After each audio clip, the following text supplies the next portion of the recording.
आप देख रहे हैं इंडिया टीवी, आपके साथ मैं हूं मीनाक्षी जोशी। बिहार के सबसे तेज रुझान और नतीजे आप कल सुबह से ही इंडिया टीवी पर देख सकते हैं। कल ये पता चलेगा कि एग्जिट पोल के दावों पर बिहार की जनता ने मुहर लगाई है या नहीं। ये बात और है कि आरजेडी खेमे में जश्न आज से ही शुरू हो गया है। आरजेडी के लिए डबल खुशी ये भी है कि तेजस्वी यादव आज अपना जन्मदिन मना रहे हैं।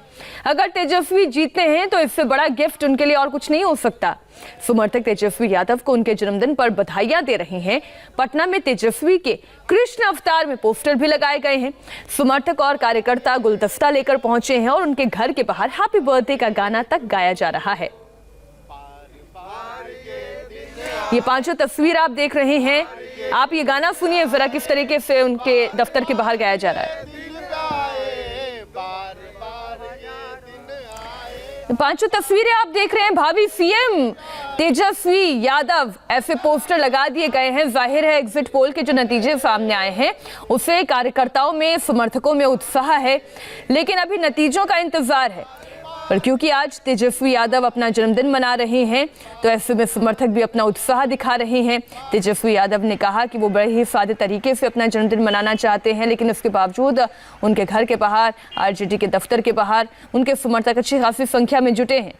परिवार के साथ बर्थडे की ये तस्वीर आप देखिए। ये बर्थडे के जश्न की तस्वीर आप देख रहे हैं। परिवार के साथ उन्होंने मनाया और इसमें आपको तेज प्रताप भी नजर आ रहे होंगे।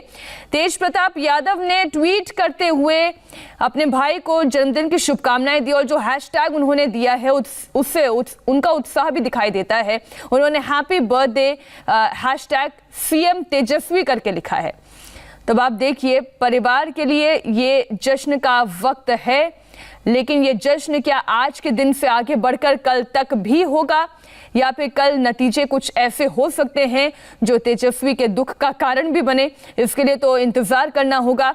लेकिन तेजस्वी यादव के हौसले भी बुलंद है और जिस तरीके का बयान भी उन्होंने दिया कि उनके समर्थक जितने भी हैं वो संयमित रहें, इसका अर्थ तो यही है कि वो भी ये मानकर चल रहे हैं कि जीत उनकी होगी। तेजस्वी यादव की तस्वीर लेकर पहुंचे हैं आरजेडी के ये युवा कार्यकर्ता। आप देखें, सारे युवा कार्यकर्ता हैं और हर किसी के हाथ में गुलदस्ता है। तेजस्वी यादव की तस्वीर है और अलग अलग जिलों से सारे लोग आए हैं। आप लोग कहां से आए हैं? सारण जिले से, सोनपुर विधानसभा से। आप कहां से आए हैं? सारण जिले से, तरैया विधानसभा क्षेत्र से। आप कहां से आए? पटना जिला के हैं। अच्छा, तो क्या गुलदस्ते लेकर आए हैं यहाँ बधाई देने के लिए, मिलने के लिए? जी बिल्कुल, ये साल बहुत स्पेशल। मैसेज भिजवाया आपने, मुलाकात हो पाएगी? जी हम लोग तो अभी आए हैं, अब देखते हैं आगे से अंदर से। आप कहाँ से आए? पटना से ही हूँ मैं। अच्छा, ये फोटो आपने पहले से रखा हुआ था? जी हाँ, हमारे पास थी। ये क्रिकेटर धोनी, ये उनकी तस्वीर है। तेजस्वी क्रिकेटर रह चुका हूँ बिहार से।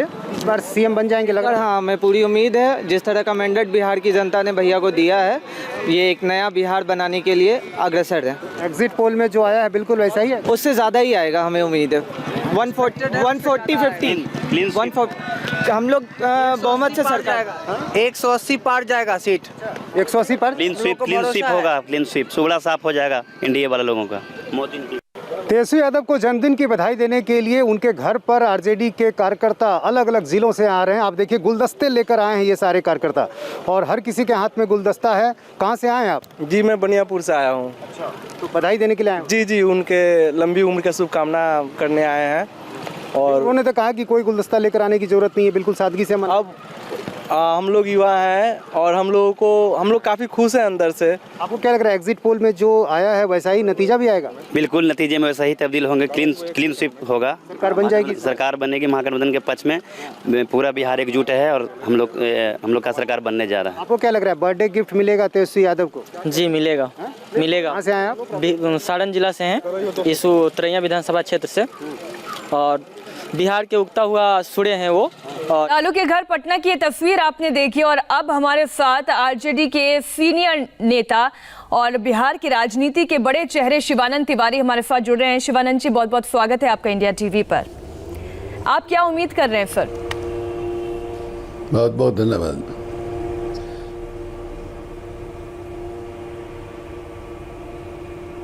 बताइए, आप क्या उम्मीद कर रहे हैं? एग्जिट पोल के नतीजे तो आपके फेवर में नजर आते हैं, आपका एनालिसिस क्या है? जी आवाज थोड़ा तेज कीजिए। मैं ऑडियो दुरुस्त कराने की कोशिश करती हूँ। क्या आप अब मुझे सुन पा रहे हैं? हाँ जी। सुन रहे हैं अभी। जी, एग्जिट पोल के जो नतीजे आए हैं शिवानंद जी, वो आपके फेवर में नजर आते हैं। आपका अपना एनालिसिस क्या कहता है? देखिए, हम साफ साफ समझ नहीं पा रहे हैं आपकी बात की। हम हियरिंग एड लगाते हैं, सुनने में हमको प्रॉब्लम है। आप ऑडियो अगर थोड़ा लेकिन सा देखिए, बढ़ा आज सकते जो है हैं, पीसीआर से मेरा तेजस्वी जी निवेदन का है कि आप जन्मदिन थोड़ा सा है ऑडियो और और कल जो बढ़ा है दें। जी, माने काउंटिंग होने वाला है, रिजल्ट होने वाला है और तमाम एग्जिट पोल जो है जो बता रहा है उसके माने वजह से पूरे बिहार में माने उत्साह का माहौल है।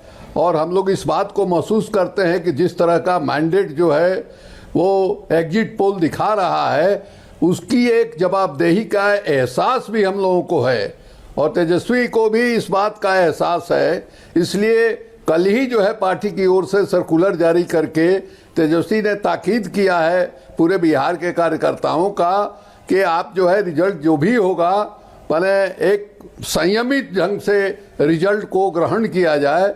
किसी तरह का विजय दिवस या हर्ष फायरिंग या और कोई आतिशबाजी वगैरह नहीं हो। अगर कोई इस निर्देश का उल्लंघन करता है तो उस पर कार्रवाई होगी। तो इस तरह से आप देखिएगा कि जो माने एक नई परंपरा की और नई संस्कृति की शुरुआत जो है तेजस्वी करना चाहते हैं और उनको भी इस बात का एहसास है कि जिस तरह का मैंडेट जो है उनको मिला है उसके साथ साथ एक बड़ी जवाबदेही भी जो है उनके कंधे पर आई है और जो उन्होंने वादा किया है उस वादा को निभाने का एहसास भी उनको अंदर है। तो ये साफ जो है दिखाई दे रहा है। तो आपने कहा कि एक नई परंपरा की शुरुआत हो रही है शिवानंद जी, यानी आप ये कहना चाह रहे हैं कि अब युवाओं के युग की शुरुआत हो रही है? जी, क्या ये युवाओं के युग की शुरुआत हो रही है? क्योंकि आपने तो नीतीश कुमार के साथ भी काम किया, आपने लालू प्रसाद यादव के साथ भी काम किया, इसलिए आपके अनुभव के आधार पर मैं ये पूछती हूं कि अब बिहार को एक युवा नेतृत्व की जरूरत है। पीढ़ी बदल गई है जी, देखिए, पीढ़ी बदल गई है। अब लालू यादव की पीढ़ी नहीं है, न नीतीश कुमार की पीढ़ी है, ये जो है मैंने तेजस्वी यादव की पीढ़ी है। बिहार में जवान लोगों की संख्या इतनी ज़्यादा है, आप देखिएगा कि 18 बरस से लेकर के 23-24 बरस के उम्र के बीच के लोग जो है 24% है बिहार में और मैंने 35 बरस के नीचे तो समझिए कि 65% का लगभग है। तो बिहार में बिहार प्रदेश जो है नौजवानों का प्रदेश है और लालू यादव हो, नीतीश कुमार हो, हमारे जैसे लोग हों, ये पुराने हो गए। ये जो नई उम्र के लोगों की आकांक्षा क्या है, उनका सपना क्या है, अपने भविष्य के बारे में क्या सोचते हैं, उसके साथ हम लोगों का उस तरह से कम्युनिकेशन नहीं है। और एक बात और हम कहना चाहेंगे कि ये हार जो है सिर्फ नीतीश कुमार की हार के रूप में हम नहीं देखते हैं। देखिए, बिहार में 2 मर्तबा नरेंद्र मोदी जी की हार हुई है। 2015 में भी नरेंद्र मोदी जी माने इस ढंग से चुनाव लड़ रहे थे जैसे वो जो है मुख्यमंत्री बनने वाले हों और इस चुनाव में भी उन्होंने तेजस्वी को लेकर क्या क्या कहा। उन्होंने कहा कि जंगल राज के युवराज हैं और जब उन्होंने देखा कि कहीं कोई उपाय नहीं लग रहा है तो उन्होंने इसको भी कम्युनलाइज करने का कोशिश किया। उन्होंने भारत माता का जय और क्या नाम है जय श्री राम की बात की। उसके पहले नित्यानंद राय ने और गिरिराज सिंह ने किस तरह से कम्युनलाइज करने का कोशिश किया। तो ये इस मामले में तेजस्वी यादव की बहुत बड़ी सफलता है कि सेकुलर बेरोजगारी जैसे सेकुलर सवाल पर उन्होंने पूरे समाज के हर हिस्से को इसके साथ जोड़ने का काम किया। शिवानंद जी, हमारे जितने भी संवाददाता बिहार के अलग अलग कोनों में पहुंचे, उन्होंने एक रिपोर्ट हम तक ये भी पहुंचाई कि नाराजगी नरेंद्र मोदी को लेकर नहीं थी और वो बीजेपी के साथ जुड़ते नजर आ रहे थे, लेकिन शायद नीतीश कुमार का चेहरा उन्हें पसंद नहीं आ रहा था। आप किसी पॉलिटिकल पार्टी के नेता के तौर पर नहीं, एक अनुभवी नेता के तौर पर जो बिहार की राजनीति को भीतर तक समझते हैं, उस नेता के तौर पर आप टिप्पणी दीजिएगा कि जेडीयू के लिए या एनडीए के लिए समस्या क्या है?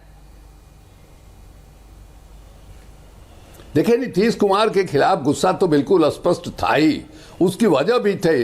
जिस तरह का प्रशासनिक भ्रष्टाचार जो है बिहार में है या प्रवासी श्रमिक जो आए माने 1000 किलोमीटर 1500 किलोमीटर पैदल चल करके, जिस तरह से अचानक नोटबंदी की घोषणा हुई थी, उसी तरह से अचानक जो है ये लॉकडाउन की घोषणा किया हमारे प्रधानमंत्री जी ने, और एकदम 8 बजे घोषणा कर रहे हैं कि 12 बजे के बाद जो है चौखट के बाहर नहीं निकलना है। सब कुछ ठप हो गया था, सारा काम ठप हो गया था, तो प्रवासी लोगों का काम भी बंद हो गया था, और जो मकान मालिक था उसको लग रहा था कि इनको काम बंद हो गया, इनको पेमेंट नहीं मिलेगा, ये किराया नहीं देंगे, लोगों ने निकाल दिया था। और उन प्रवासियों के सामने संकट था कि वो कोरोना से मरेंगे कि भूख से मरेंगे। 1000-1500 किलोमीटर पैदल चल करके अमानवीय श्रम के साथ वो आ रहे थे अपने जगह पर, और नीतीश जी ने कह दिया कि हम किसी को घुसने नहीं देंगे। माने ये कितना बड़ा सदमा था कि जो लोग भयभीत माने डरे हुए वहां से अपनी जगह से छोड़ करके अपने समाज में आना चाहते थे, अपने परिवार के बीच में आना चाहते थे ताकि उनको सहारा मिले, और वहां जो है मुख्यमंत्री इस तरह से कहता है। लेकिन शिवानंद जी, समस्या पलायन से जुड़ती है, फिर 2014 में समस्या तो शिवानंद जी पलायन से फिर जुड़ जाती है कि आखिर बिहार के लोगों को बाहर क्यों जाना पड़ता है रोजगार तलाश करने के लिए। और ये समस्या बीते 15 साल की नहीं है, ये समस्या तो बीते 30 साल की है। ये समस्या बहुत पुरानी है, उसके बारे में इस डिबेट में फैसला नहीं होगा। बिहार जो है आंतरिक उपनिवेश है देश का। अगर बिहार के श्रमिक बिहार के बाहर नहीं जाएं तो देश का विकास जो है ठप हो जाएगा। पंजाब और हरियाणा में हरित क्रांति नहीं होती अगर बिहार के श्रमिक वहां नहीं गए होते। गुजरात और महाराष्ट्र में काम ठप हो जाता। तो बिहार ऐसी स्थिति बनी रहे, ये सब लोगों के इंटरेस्ट में है, इसलिए बिहार को इस ढंग से रखा गया है। आप देखिए कि किस तरह से बिहार से पूंजी का पलायन होता है। हम तो यही उम्मीद कर सकते हैं शिवानंद जी कि जो अब बिहार के युवा चाहते हैं कि उन्हें अपने राज्य में रोजगार मिले, अपने राज्य में काम मिले, वो चाहे किसी की भी सरकार आए, उन्हें ये काम मिले, जो विकसित माने जाते हैं। और वहां हमारे श्रमिक जाते हैं तो उनके साथ क्या व्यवहार होता है भाई।